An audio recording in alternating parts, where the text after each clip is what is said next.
Okay. ఇంకా అనుమతి ఉన్న బోట్లు ఏంటో అనుమతి తెలియదు. కాబట్టి నేను అనుకుంటుంది సాధారణంగా అసాధారణ వర్షపాతం వచ్చింది అంటే కాబట్టి ప్రధానంగా వరకు ఆరోపిస్తున్నారు సార్, ఆ గేట్లో ఢీ కొట్టిన ఏదైతే పడవలు ఉన్నాయో దానికి వైసీపీ రంగు పూసి ఉంది, ఖచ్చితంగా వైసీపీకి సంబంధించిన సన్నిహితుల వారికే అంటే వారియే అనేది ప్రధానమైన ఆరోపణ. దీనికి సంబంధించి మీరు ఏం చెప్తారు అసలు? నేనేమంటానంటే అది వాళ్ళ ఆరోపణ. అంటే దాని ఆరోపణకు మూలం ఏంటంటే రంగులు, రెండోది వాళ్ళకి సంబంధించిన వ్యక్తుల పేర్లు ఏదో చెప్తున్నారు.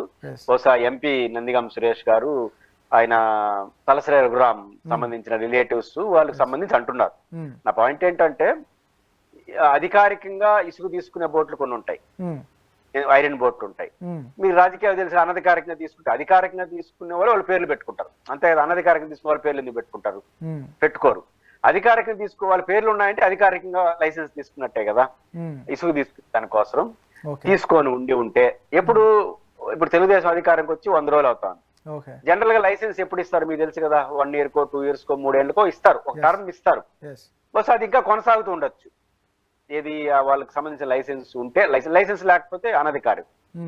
నేనేమంటారంటే ఇప్పుడు వాళ్ళ పేర్లున్నా ప్రభుత్వం చెప్పాల్సింది ఏంటంటే వాళ్ళు అనధికారికంగా బోట్లు అంటే అనధికారికంగా బోట్లు అని చెప్పండి. అధికారికంగా బోట్లు అంటే వరద వస్తుందని తెలిసినా కూడా ఒడ్డును పెట్టుకున్న వాళ్ళు తగిన చర్యలు తీసుకోలేదు. బస్ స్టాప్ లాంటిదే కదా అది కూడా, ఒడ్డునంటే. అప్పుడు ఏం చెప్పాలి ప్రభుత్వం? మేము హెచ్చరిక జారీ చేసాం, ఈ పరిధి వరకు వరద వచ్చే అవకాశం ఉంది కాబట్టి ఈ పరిధిలో ఉన్న బోట్లు కానీ అవన్నీ తీసేయమని చెప్పినాము, అయినా కూడా తీయకుండా పెట్టారంటే ఏదో కుట్ర కోందని చెప్పాలి. దానికి ముందేం చెప్పాలి? ఇది ఉంది కదా, ఈ దీపం, భవానీ ద్వీపం, ప్రకాశం బ్యారేజ్ దగ్గర, ఆ దీపం దగ్గర కూడా ఉదాహరణకు ఏపీ టూరిజానికి సంబంధించిన 10 బోట్లు 20 బోట్లు ఉన్నాయి. ముందే వరద హెచ్చరిక చేశాం కాబట్టి వాళ్ళు సేఫ్ సైడ్ ఆడబెట్టున్నారు. అలాంటి పని వీళ్ళు చేయలేదు అదేనా చెప్పాలి. కాంక్రీట్ గా ఆరోపణ చేయడానికి ప్రభుత్వం దగ్గర అవకాశం ఉంది, విచారణ చేయొచ్చు. ఖచ్చితంగా కుట్ర కోణంతో ఉంటే వాళ్ళు నిజానికి ఆ బోట్ల ద్వారా ప్రకాశం బ్యారేజ్ డ్యామేజ్ కాకపోవచ్చు చరిత్ర సార్. ఆ కుట్ర కోణాన్ని మాత్రం యాక్సెప్ట్ చేయకూడదు.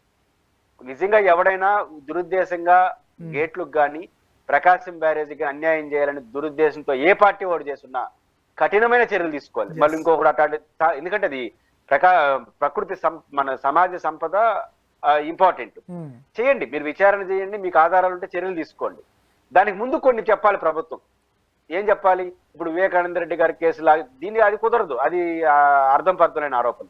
మీరు చెప్పదలుచుకుంది ఏంటంటే భవానీ తీర్థం దగ్గర మా ప్రభుత్వం బోట్లు ఉన్నాయి, వరద వస్తుందని చెప్పినాం, సేఫ్ సైడ్ పెట్టుకున్నారు. 20 కిలోమీటర్ల పైన ఈ ఇనుప బోట్లు ఉన్నాయి, ఈ బోట్లని కూడా ఇసుక లాంటివి తీసుకోవచ్చు, అధికారికంగా అనధికారికంగా. వాళ్ళని హెచ్చరిక జారీ చేసాం, ఫిషర్మెన్ లాగా ఇంత పరిధి వరకు పోవద్దని, అయినా వాళ్ళు పెట్టలేదంటే ఏదో కుట్ర ఉంది. ఇట్లాంటి కాంక్రీట్ ఆరోపణ చేస్తూ విచారణ చేయండి, తప్పులు తేల్చండి.